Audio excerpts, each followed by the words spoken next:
Cofio. Un funud fach cyn elo'r haul o'r wybren.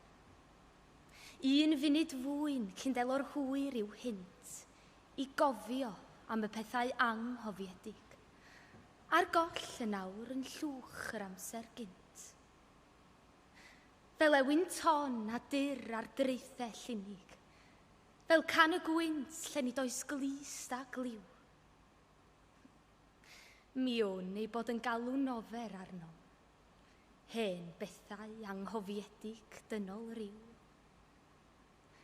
Camp a chelfyddyd y cenhedloedd cynnar, aneddau bychain a neuaddau mawr. Y chwedlau cain a chwalwyd ers canrifoedd. Y diwiau, na wyr neb amdanynt nawr.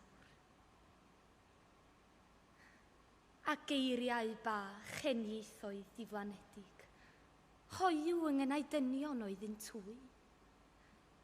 A thlws i'r glist ymharabl plant bychau. Ond tafod neb ni eilw arnynt mwy. O, genedlaethau dir i fedi deiar, a'i breuddwyd dwyfol a'i dwyfoldeb brau. A erys ond tawelwch i'r calonau fi gynt yn llawenychu a thristau. Mynych ymrig yr hwyr, a mi yn unig. Daw hiraeth am eich nabod chwi bob un. A oes a'ch deil o hyd mewn cof a chalon. Hen bethau anghofiedig teulu dyn.